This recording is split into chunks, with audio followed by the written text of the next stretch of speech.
it's good to see everybody. It goes without saying that our prayers are with all the victims of everything that's going on, and also the first responders. Thank you so much for what everybody's doing out there to protect us, and with all of our social distancing and everything that's going on, all around the world right now. And I just really hope everybody's safe and everybody's taking care of themselves. I can't say that I've been doing a great job of it. I've had a lot of people in my house getting ready to get this thing going. But we want to provide a lot of hope and entertainment for people in tough times. And I really want to thank everybody that has contributed to this with our staff. Chip Scuttles, he was referred to the other day, our IT guy. It's actually Chip Suttles. Those guys, our IT guys, have done a great job. Dan Kramer and his staff, Rob Porteous and his staff, Trent Kirshner, Scott Fitter, Matt Berry, Kirk Parrish, Nolan Teasley and our pro scouting staff, Aaron Heinlein, Jason Barnes, Kirk Parrish, Josh Graff, Steve Hutchison, Tyler Ramsey, Todd Bruner. Man, I hope I'm not forgetting anybody. Ryan Florence, Armani, Matt Thomas, Mo Kelly, our analytics staff, all the trainers, strength conditioning guys, the docs, David Strickland, and obviously Rob Porteous and the video staff as well. And then the coaches have done such a great job of adjusting to everything that we have going on. They were the first ones on this. They taught us how to do all the Zoom meetings and everything, because they were the first ones out of the building. And then obviously Pete and his guidance with being able to handle everything that's going on, and so we're excited to get going. It's going to be an interesting deal. We had a mock draft yesterday. Started off somewhat shaky, but it ended up going very smooth. So hopefully, it comes off the way it's supposed to, and we're excited to get going. Just really good to see everybody. You too, John. Good to see you too, John Boyle. Pete, did you have anything you wanted to say? Yeah, just echoing the thoughts of everybody so heartfully concerned with what we're all doing now. And meanwhile, we're digging in at home like everybody else. Like as John mentioned, we've had a lot of people coming in and out of the house, particularly John, just to make sure that we're doing a good job getting set up.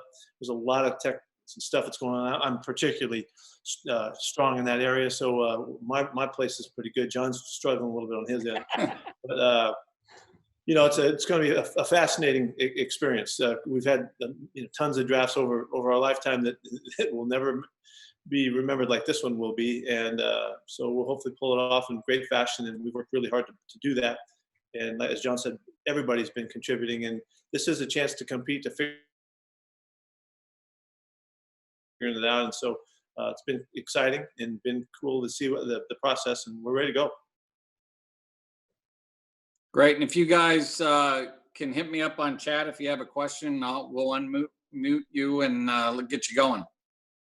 So that means if we want to leave Greg muted, we can do that?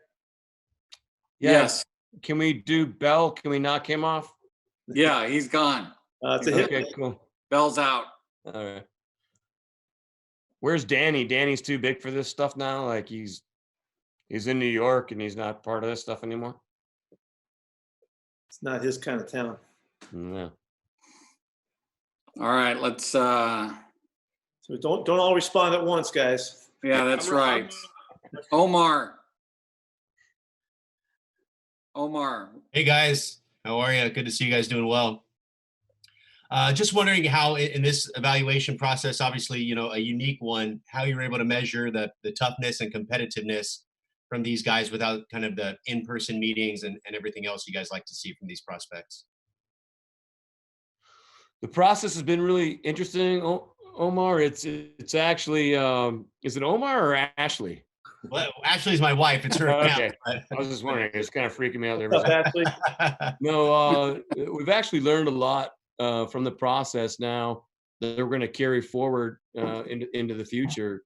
But I think our scouts have done a fabulous job working the Zoom and Skype and Teams and everything, and really without them traveling, from town to town with all the pro days that usually go on, they've spent that much more time talking to coaches and talking to the players in particular, and equipment guys at the schools, and administrators and people that are involved in the process. And then our coaches have done a great job with the same, and quizzing the players and seeing where they are mentally.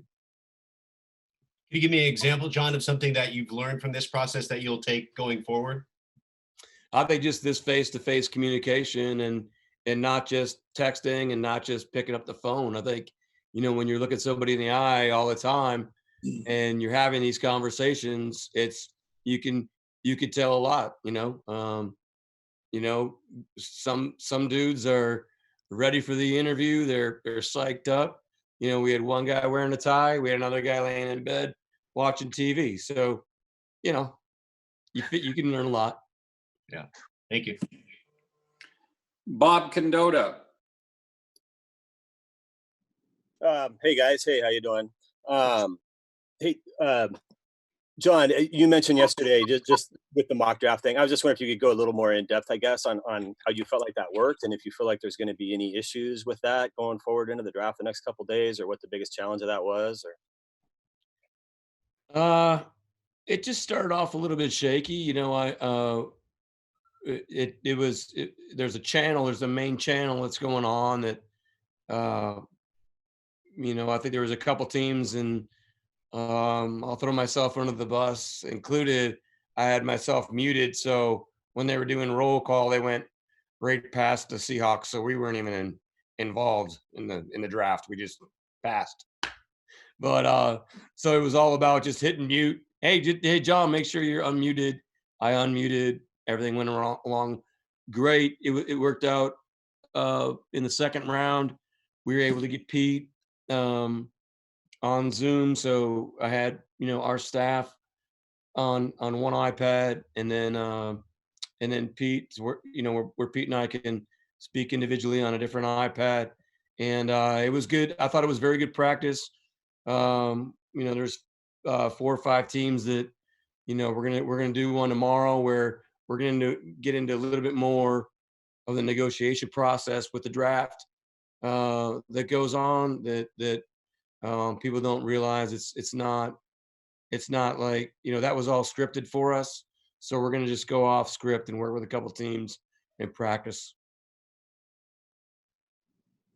You guys didn't really ask me what I've learned, but I have learned that even in this quarantine time, there are people that will put on a shirt and a tie and wear boxers to a meeting like this, like Aaron. See, we wouldn't have known that if Aaron hadn't done that.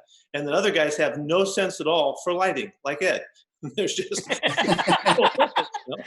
you can just be that far out there that you don't know. So there's a lot of stuff to learn in this world of Zoom and Skype and all that.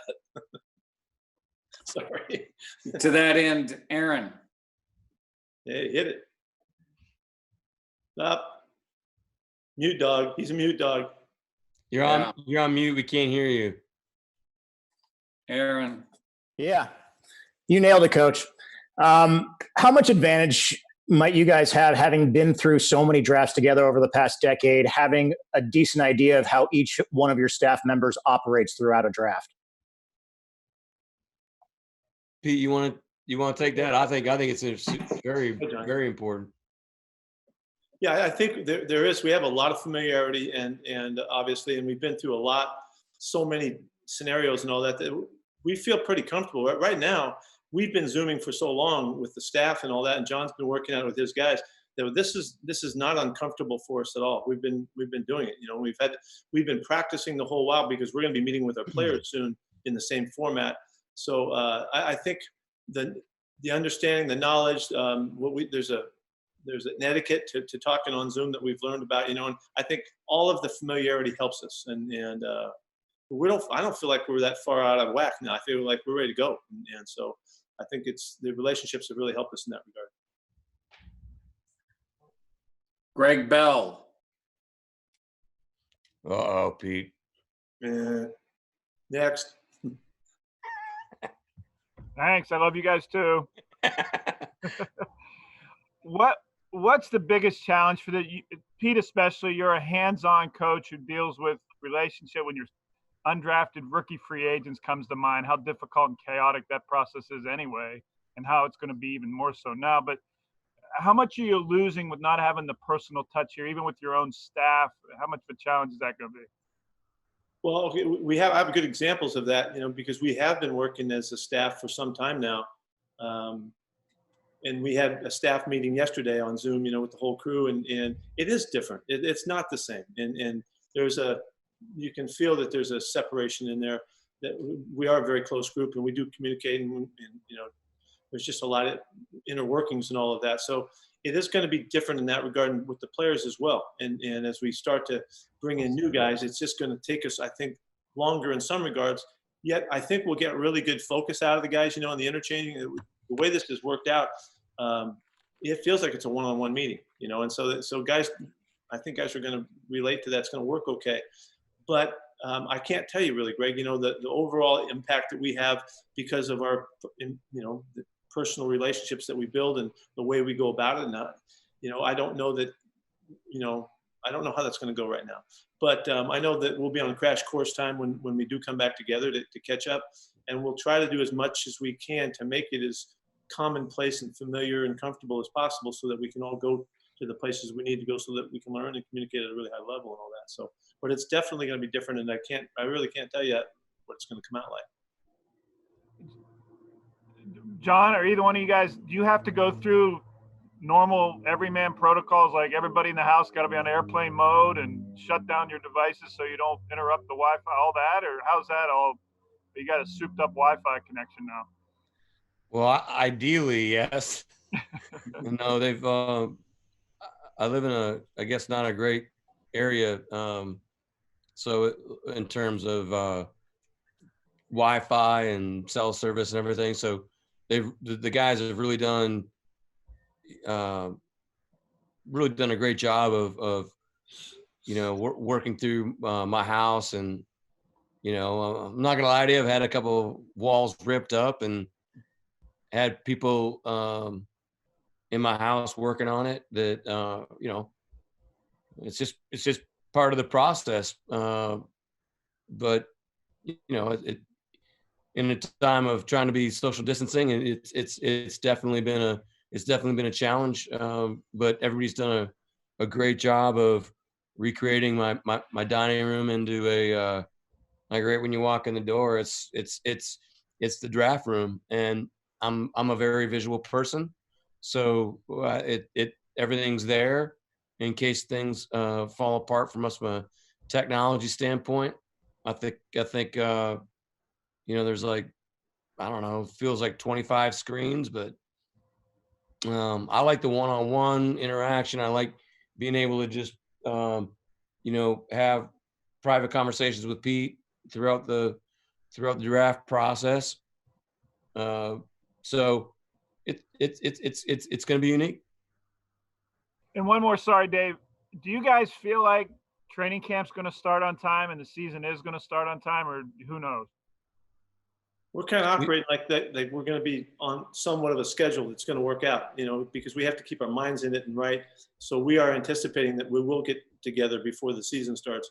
And when they tell us that it isn't, then we'll adjust to that, you know. So our planning and our operations are on full to get ready. And you know, as we plan these camps now that we're going to be virtual camps for us, and the rookie camp and all that kind of stuff, we open up the 27th with our players.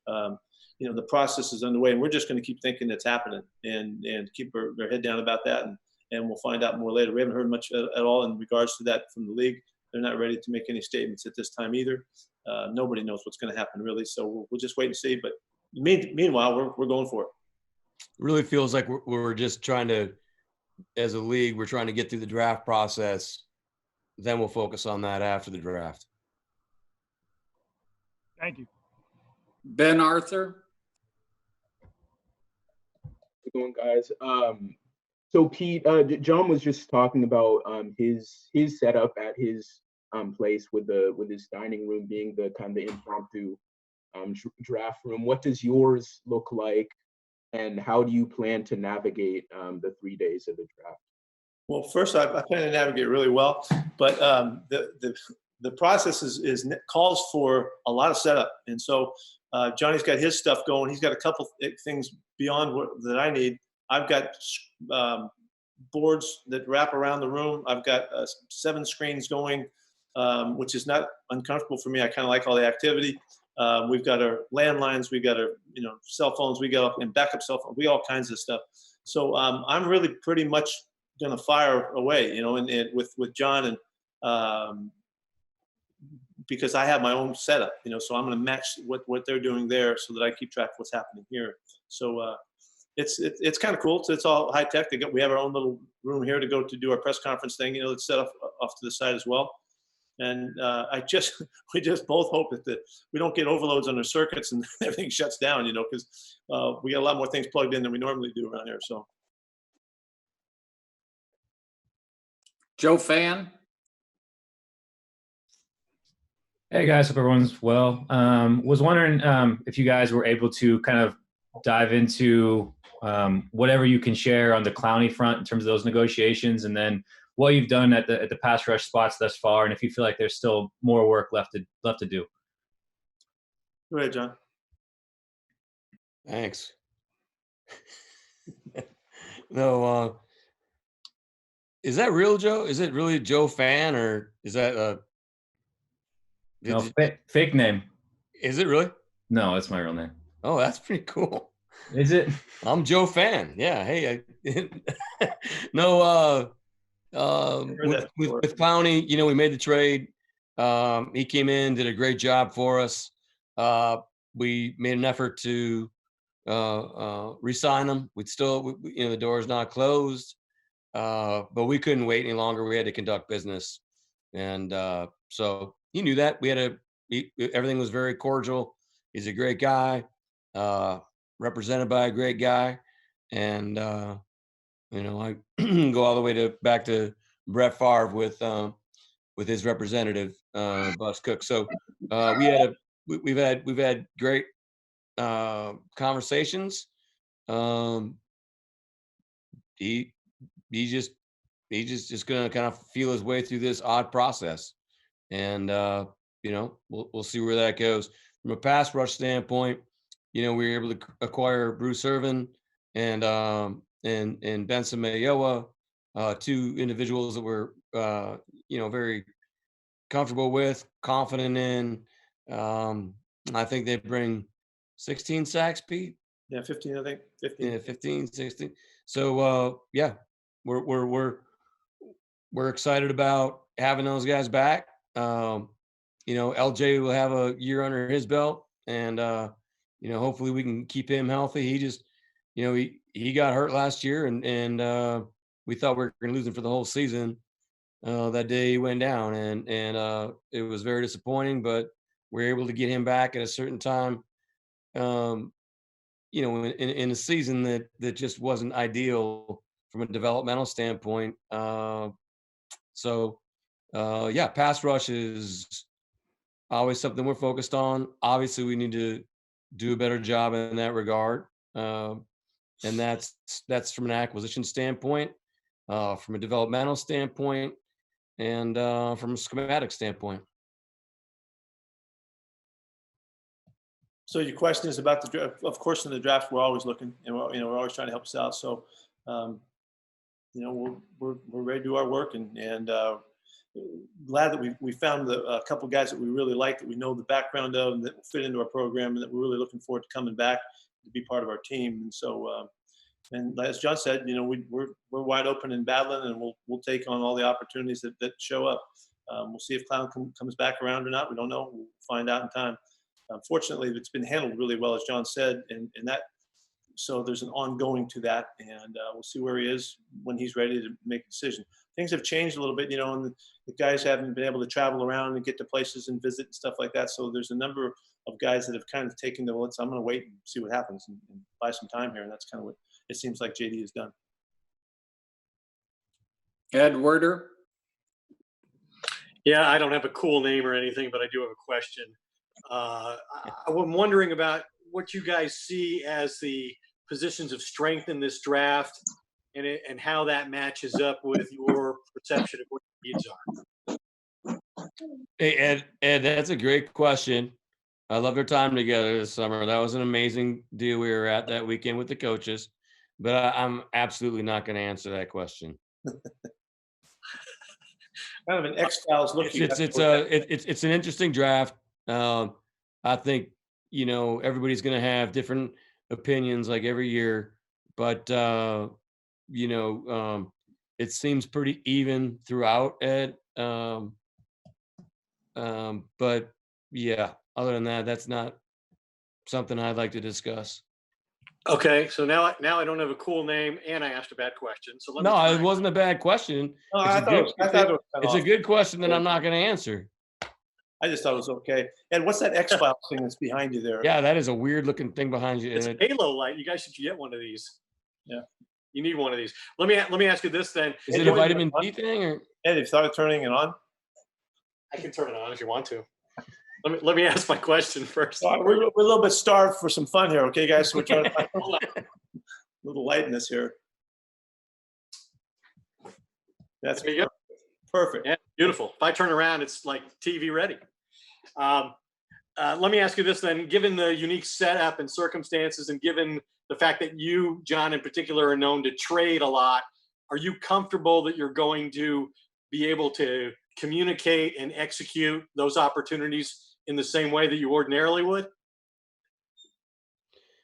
At this point, I would say I'm about 80% there. Like I said, we're going to practice some more with a couple more teams tomorrow in a live version on the clock and be negotiating. We didn't negotiate with people yesterday in the mock draft. It was all scripted for us. So, for instance, when I called Joe Douglas with the Jets because we went from 27 to 11, it's pretty far away. I mean, it's a pretty big negotiation. He was kind of laughing at me. He's like, are you seriously calling me right now? I'm like, well, yeah, we got to practice this, man. We got to turn this in, like I got to tell my guy, I got to tell my guy to turn it in and all that. So the negotiation part of it is something that we're going to still work on some more. So honestly, to say that I'm totally comfortable with it right now, I'm not. By tomorrow night, I will be. Hey, Ed, just along with that, I think the thing that I'd like to mention about the draft process that you don't really get to see is the intricacies and the tight woven communications that take place when it does come time for the trade opportunities.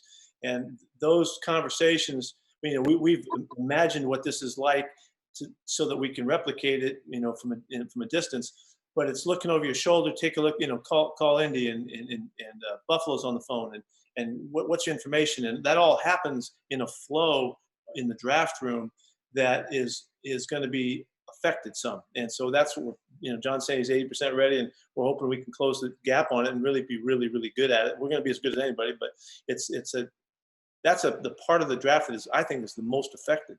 It's not just the selection is not that challenging. It's the intricacies of the process to get to the point where you make your pick, and then as the time runs down. John, did you mention about the rule change for the time frames there? No, it sounds like we're going to treat it more like the baseball draft, where it's just on your honor. You're not going to turn in a name ahead of another team. When you're trading. So if you make a trade with somebody, you're not gonna get jumped. A team behind you is not going to jump you.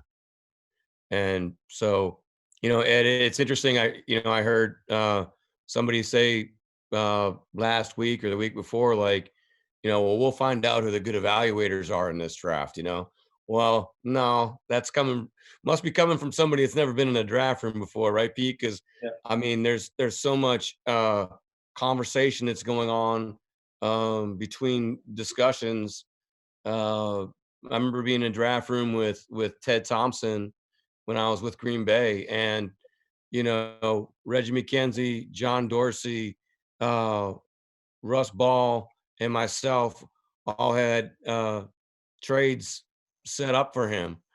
And, we're on the clock and he's going, no, yes, no, no, wait, let me, and there's so much going on that people don't really recognize. And I think that's what Pete is trying to hit on. And that was the year we traded Javon Walker to Denver. And it was incredible how Ted managed that. And I learned a lot from it. And so I think it's not I'm not saying, well, you've never been in a draft and that like it's a negative thing. I'm just saying there's a lot more that goes into it other than, Pete's a better player than John is, which we all know, by the way.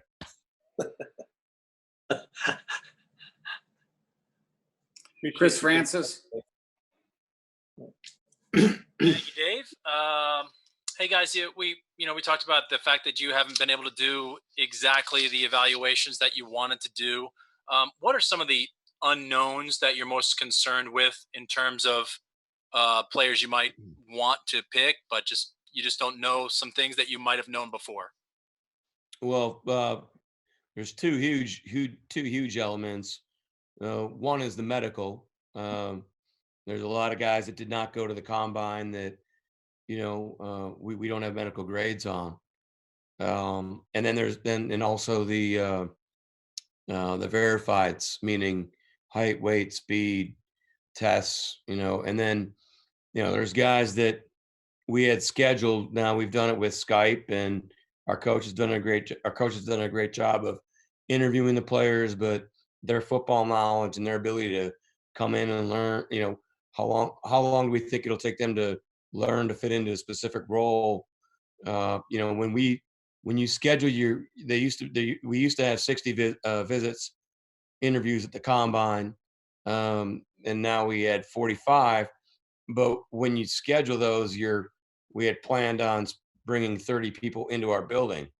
Well, we weren't able to do that. So those are the things that, how does that we value, how does the player, what does Eric Kennedy, our equipment director, how does he think about, what does he think about the guy? How did he handle himself with him? What did our chefs think about the guy?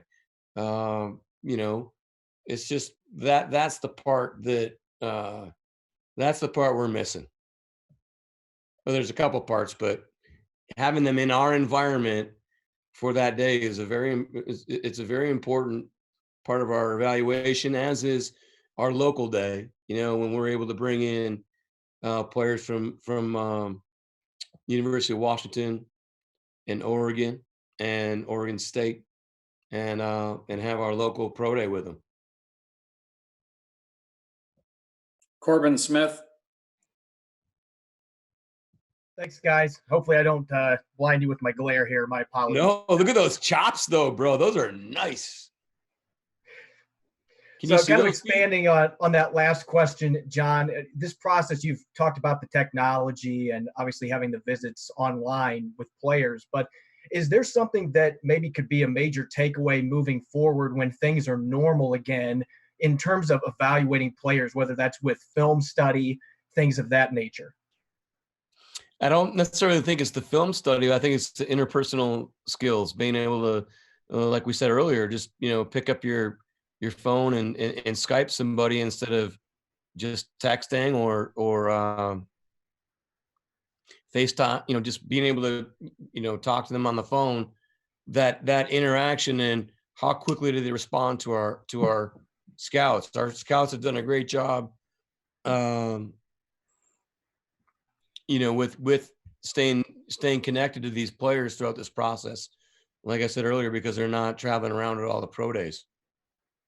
And so they've done a really good job of staying in touch with the guys. So when we've had, whether it's the coaches or the Skype calls, the virtual calls that we've had with, Scott Fitter, Trent Kirshner, Matt Berry, and myself, to hear the players talk about, how tight they've become with Ryan Florence or, any of our scouts is very refreshing. And so I think we'll build on that going forward, that interpersonal, that face-to-face communication and interacting with the people, interacting with the players. Sorry. And, I know you guys are looking to try to figure out, what's going on, what the angle is and all that, but this really is a competition, and we're up against trying to figure this thing out. And I think that's one of the really extraordinary parts of what this is all about for us, is trying to create the best avenues for communications that will allow us to free flow and really react the way we normally will and would like to. And that's really what this is about. And so it's ironing out all and getting all of the kinks out of the way and making sure that we have backup systems and all of that stuff. And it's exciting. It's been an exciting challenge. We don't know what's going to happen, but we're trying to even it out, and make sure that we do, and we can operate really highly. And I think somebody mentioned earlier, one of the really positive parts about this is we do have a group from personnel to the coaching staff and all of the support group, the performance people as well, that we do know each other well. And so we can get a lot out of a little bit sometimes when we talk to one another and when we can exchange and stuff. And I think there's a lot of confidence and connection here that's going to, hopefully help. And we're going to try to kick butt in this process. And maybe some other teams aren't. I don't know what, we don't know what they're going to do. We don't have a clue what everybody else is doing. We're just doing this all on our own. So we're battling and competing like always, and going to try to make it come out really in a special way. Thank you, guys. Ian from KJR or Q13 or both? Whichever one. I'm just what, either John or Pete. Could you guys touch in on the offensive line? You lost Fant and Ifedi, but maybe touch in on the guys you have brought in. There's a large volume of new guys you come in that are in here, and maybe touch in on some of those guys that jump out at you. Yeah, you want to go ahead, John? Sure. Start. I'll back you up. I think it was important the way when I give Nolan Teasley and DJ and Willie a ton of credit in identifying what free agency looks like for us. You guys know that we're not break the bank free agency people. We look for commonalities and fits, and what's important for our quarterback. We love our quarterback. We want to keep him. We want to have as many grown men in front of him as we possibly can. And it was important for us to be able to identify some people early on. And quite honestly, we hit in our mind what was 1, 2, and 3 in free agency. And I give our guys a lot of credit for working with the agents, all the meetings at the combine, and then getting ready for the 3-day period to be able, and Matt Thomas, obviously, to be able to negotiate with these guys in a timely manner, and especially in the environment that we were in. So, with Shell, Finney, Ogbui, Chance Warmack, his agent, staying in touch with him, and he wanted to give it another shot. So tough decisions. Jermaine moving on. He's people have been pretty hard on him, but the guy's been a very durable player. So we still have a lot of tough decisions ahead of us. But this is an area where we felt like we could make a difference in free agency playing by our rules and the way what our philosophy is, and trying to protect our quarterback in the best fashion that we possibly could. Yeah, we have some young guys coming up that we're really excited about, and feel like we're going to have maybe the best depth we've had, and particularly the most competition we've had. And so with that thought, the ability to add some guys with experience that have been there to make sure that we shore up and we can come right back and play really good football, because we're not just, just trying to get along. We're trying to keep moving and stay as high tech as we can with our ball. And that's going to call for the guys to be able to be fluid and well-versed and confident and all of that. So we think we did a nice job here. And so it's going to be a very cool camp, but it's not going to be just about the guys coming in. It'll be about the opportunities that are there for the younger guys to battle. Philip Haynes is really important to us to see it, how he can come along and do a nice job. And Ethan Posick, and guys are still looking for their best opportunities, and Simmons. And it's an exciting group of guys. So they'll be battling. Everybody's going to be wide open. We just, look forward to the time we can get back on the field.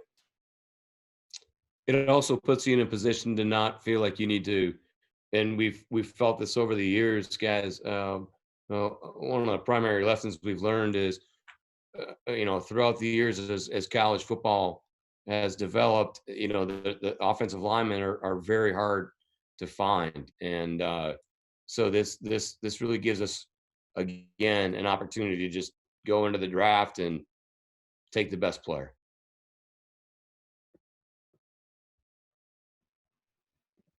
Femi from Como.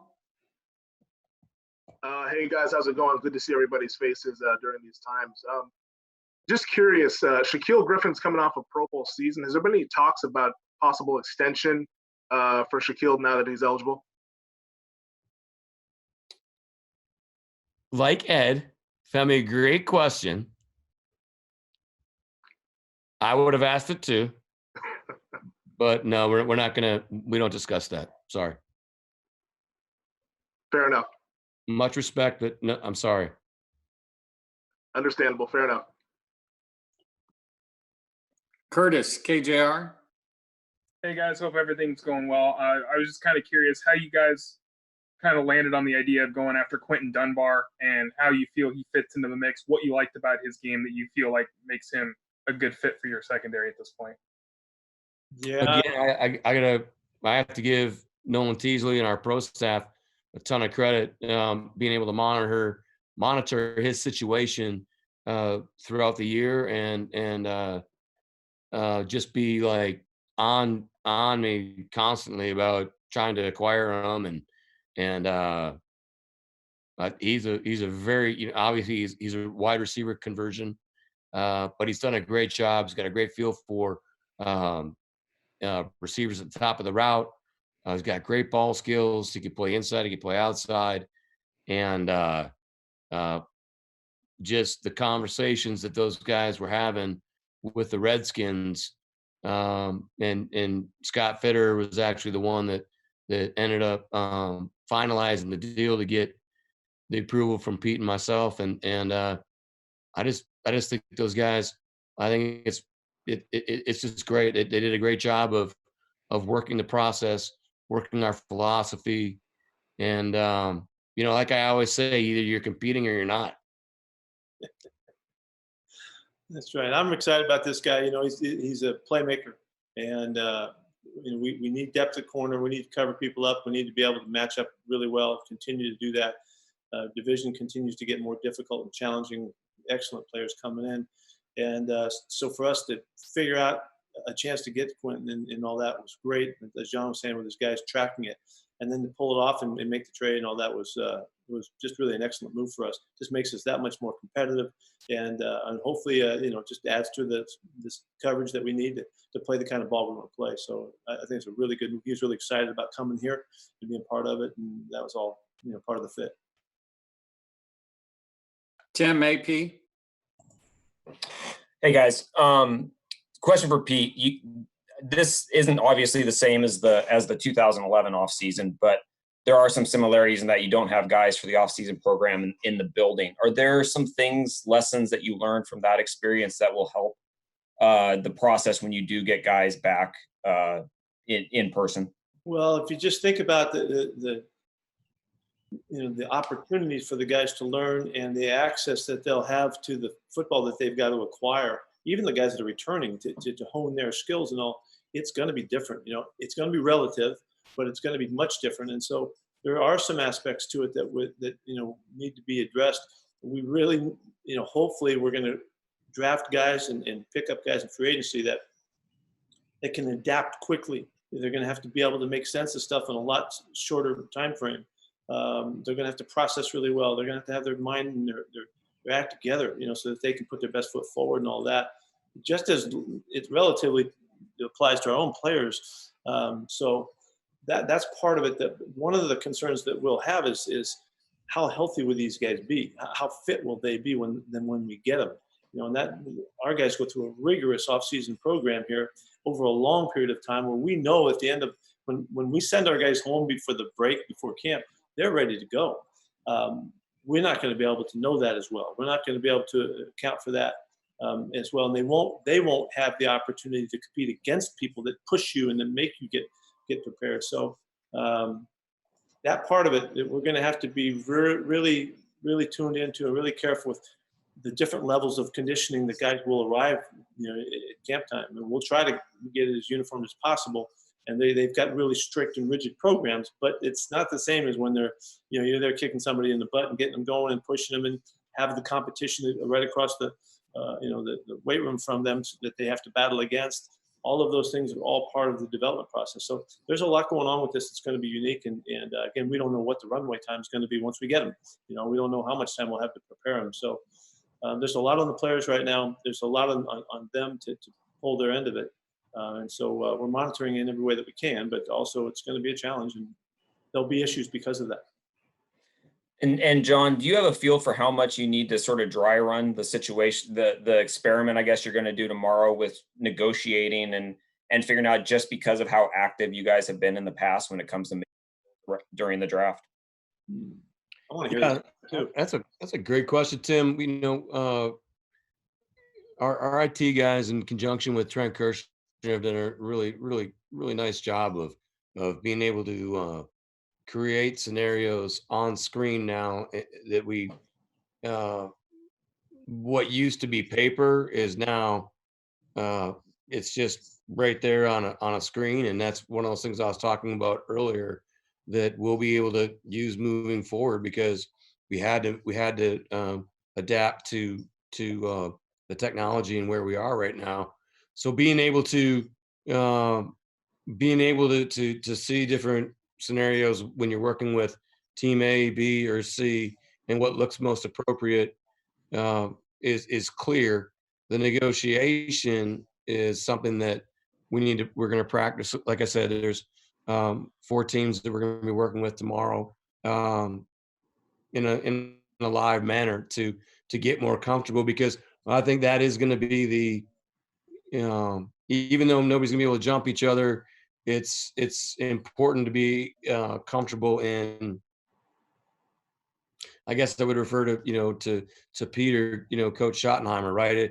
Or Coach Norton. It's you have to be prepared to be able to call a play, make a decision in a timely manner, and there's a lot more that goes into it than people think. So to answer your question, in Ed's question, about 80%, I feel about 80% comfortable with it. I want to go through it more in my own head. Like I said, I'm very visual, so I want to experience it, because it's muting this person and muting that person and talking through things with this person, and calling this team and calling that team on your cell phone, and making sure that our guys are still communicating with the teams that they're responsible for. Does that make sense? Yep. Thank you. Okay. Masvida.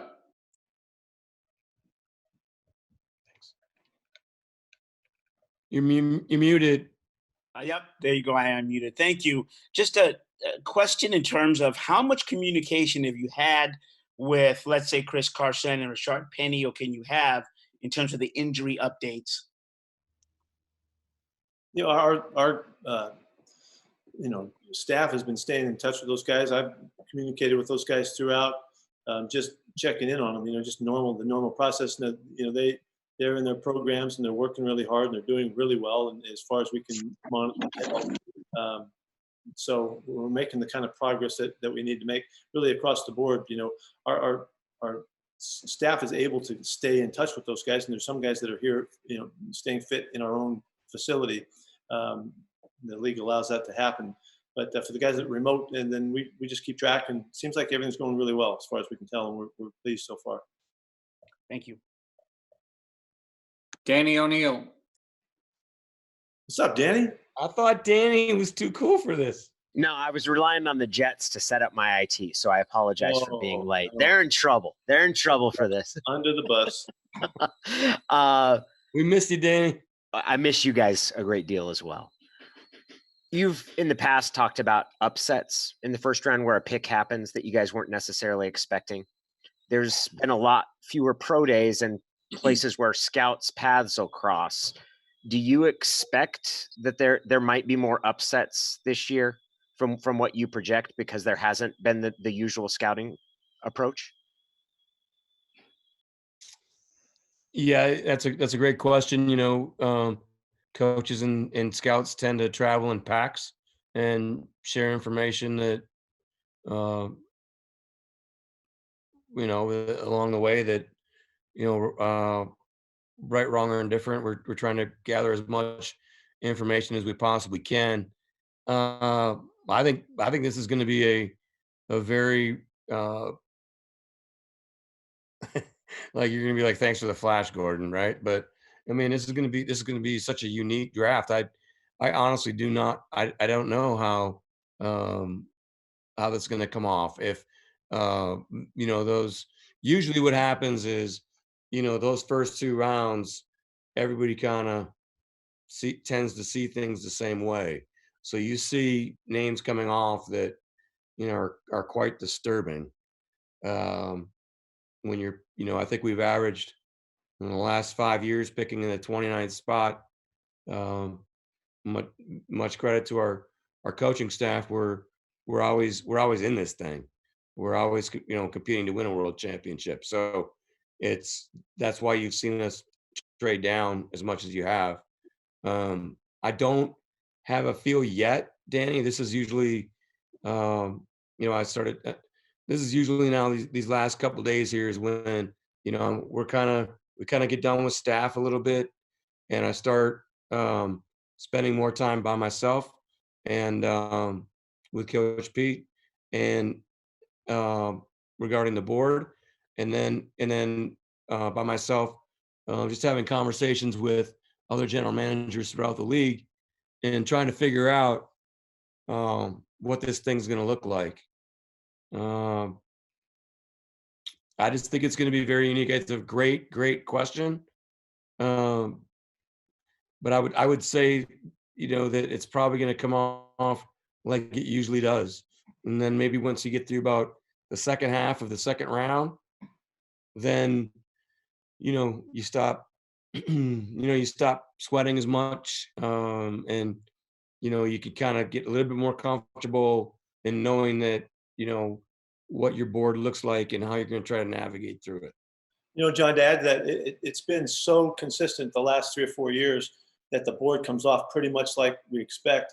And you see that the first round gets wiped out, and then they're all gone. There's like one guy left, and you're in the second round, and then there's just a couple of guys left. If it isn't like that, then we'll be able to remark afterwards, that it didn't come off as clean as it has in other years. It would be a statement somewhat to maybe the lack of flow and communication between guys just to share the ideas and all that. We'll see what happens, but we won't know until we get there. Thanks, guys. Good luck. Thanks, Danny. All right, Danny. Mike Sean Dugar. I got two if I can. What's up, dude? With Lenore Ryan, right? Say that again.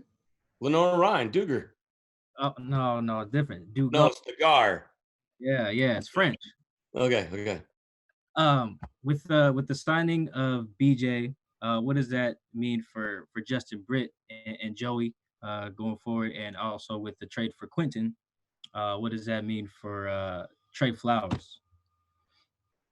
Competition's on. Yeah. couldn't be more clear, and that's the way we've always built this thing, and we know it's the best way for us to go. And so it just accentuates the competition. It's like I mentioned with the offensive line, with the free agent signings. That doesn't mean that those guys are coming in here and take jobs automatically. They got to earn them. And you've watched that over the years for us.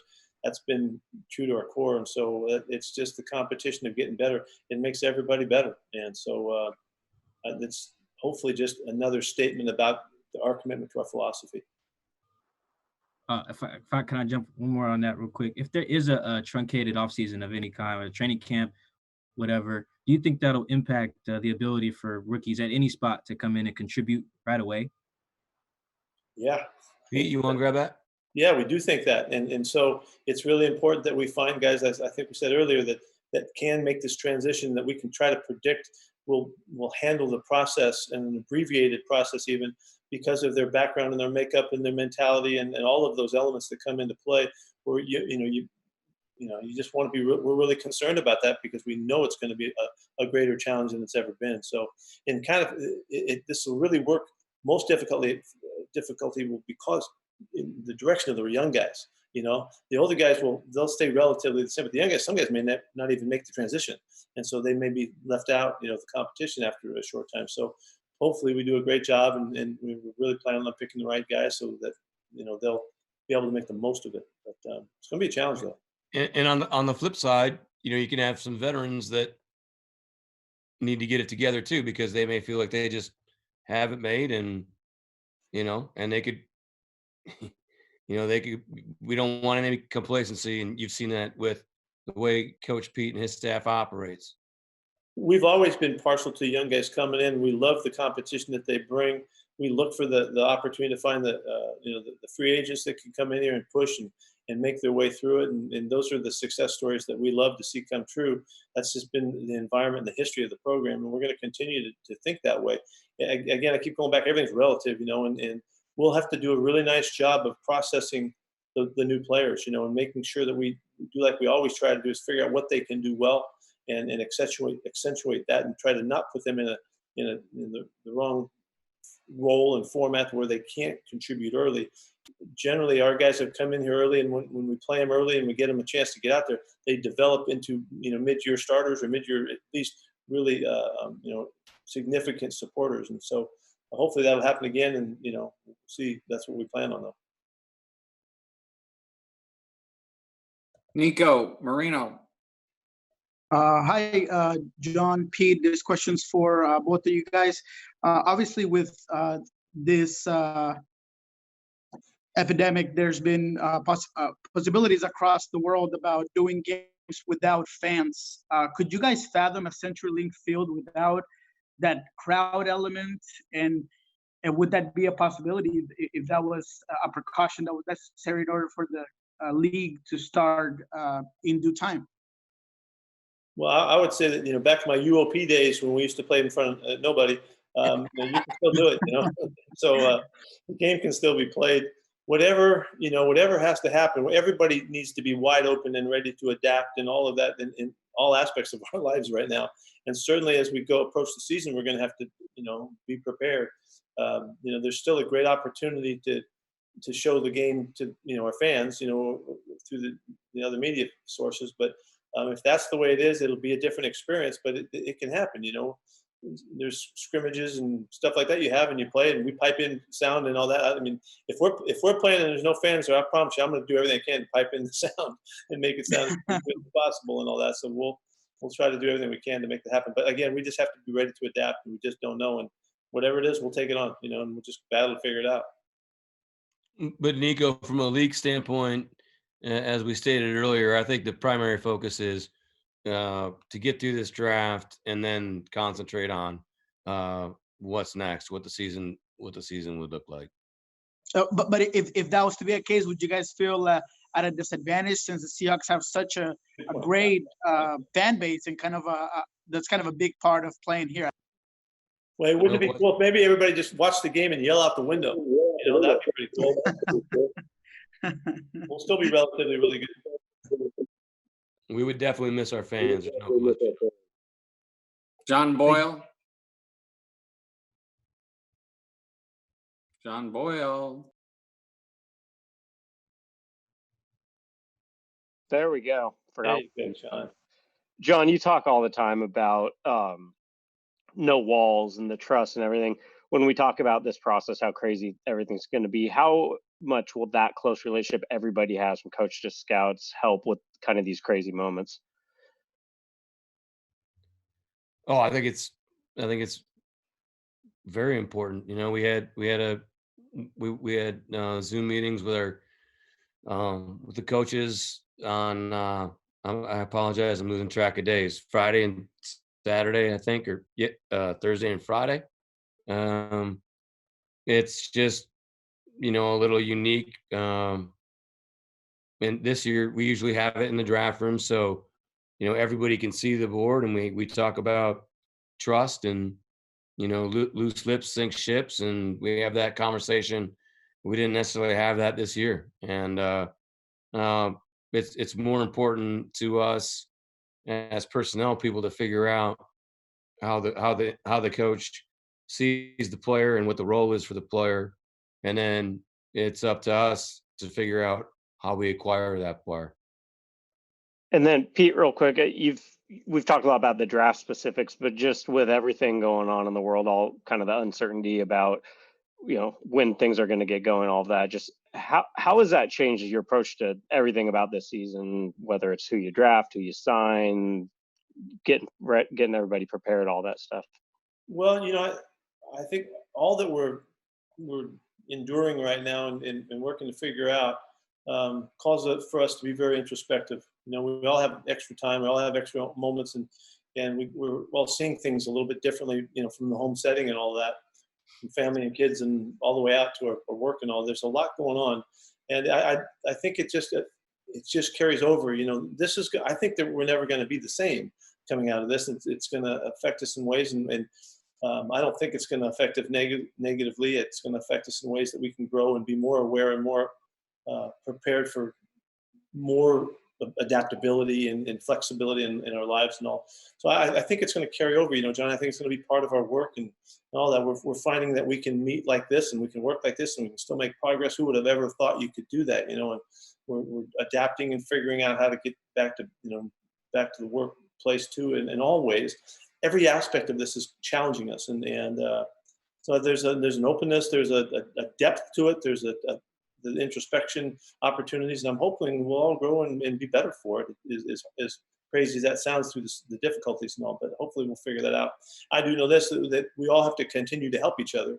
We all need each other more so than ever, as we find out in our quiet that, you know, we need the connections and we need the interactions and we need one another and we need the support and the pump up and the juice and all of that. And so, you know, it's extraordinarily amazing time. And so hopefully we can lessen the hurt and the pain and then also come out of this thing and be smarter and organize our leadership to take advantage of things at the right time and the best time to help us all.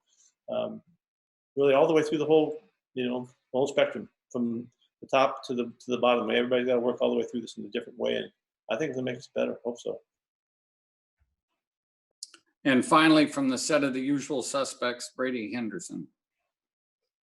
Thank you, Dave. Hi, John and Pete. How's it going? Wondering how you guys see rookie free agency being impacted by all of this, if at all. I don't necessarily see it being affected. I mean, it's just the communication is going to be different. It is definitely like the Wild West right after the draft. But, you know, we're going to have, you know, specific coaches, specific scouts. It's just going to be a communication issue, really. But really, it is a communication issue every year because it's full on. You know, I've never, you know, I've never been in a draft room post draft that was not chaotic.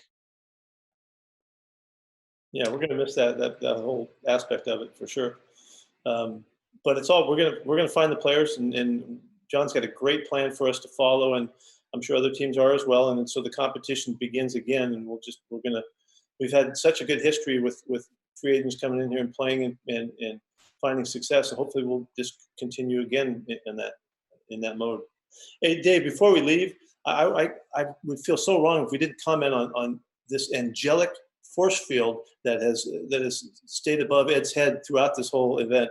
And I just can't tell you, I know you can't experience it like we can, but I'm not sure what this is above you, but this is extraordinary. It's just amazing. And I guess it's always been. On the opposite end of that, Pete, I would say that Art is really freaking me out. Like, he's standing over us. I feel like he's standing over us. His head's touching the ceiling. I hope I don't dream about that tonight. I don't think since Dave has tried to eliminate me, I appreciate you bringing me into the conversation here, John. Hey, Art, come on, here's your shot. All right. Go.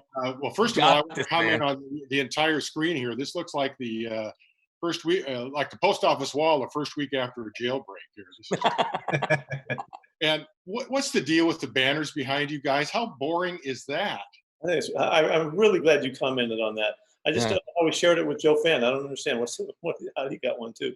Well, I think that there would be bookcases. We could see your books, but you guys don't read apparently. No, yeah. No, my buddy of mine were commenting on that the other day. Everybody has, books and awards and all that kind of stuff behind them, which is very impressive. We get that. I'm actually looking right at my bed. My bed's right there. That's a nice commute you've got there. 3 steps. Well done. I do have a question though, John. Okay, can you sit down or something though? Because I feel like you're staring like you're mad at us. I've got a variable height fence here. And so I've got it fully extended. In fact, it's so high you could walk underneath it.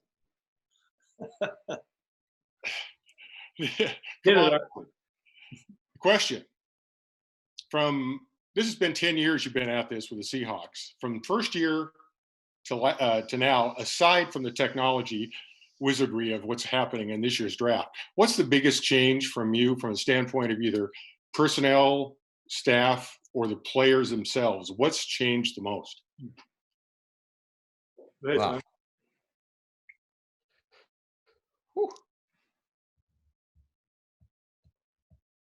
You take it, John. No, I'm trying to come up with an answer. I think taking the technology. Sorry, Art. You could just go to bed. No, I think we're just it's a every draft is so unique. Like every year, it's just we're gonna start working on it. Our guys are gonna start working on this in a month from now for next year, right? So the process of it, and where we have guys slated, and then when it's what happens to them. I think just the ebb and flow of the entire process, and in watching that and studying that process from the end of May, all the way until we get to this point, the week before the draft, I think is something that you're constantly studying, and every year is completely different. And that's the first thing that comes to mind. Where you do see some generational changes too. We can see that. Pete's seen a lot more of that than I have. That's right. That's accurate. Sorry, I apologize. I'm taken. Had to get in. Yeah, we had to get in again. You too, Art. But no, I think some of those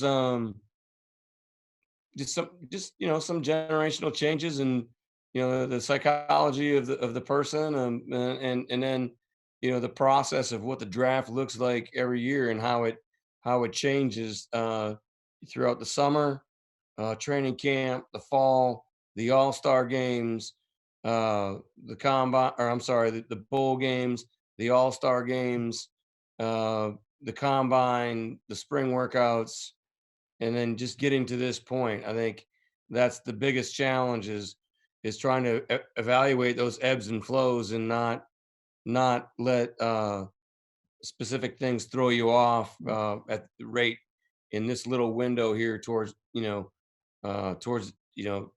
as we get ready to complete or start the draft, where the evaluation period is over, doors are shut on the draft board. Here we go. I think it might surprise you guys that even though this is I guess our 11th one, John, each year has a uniqueness to it.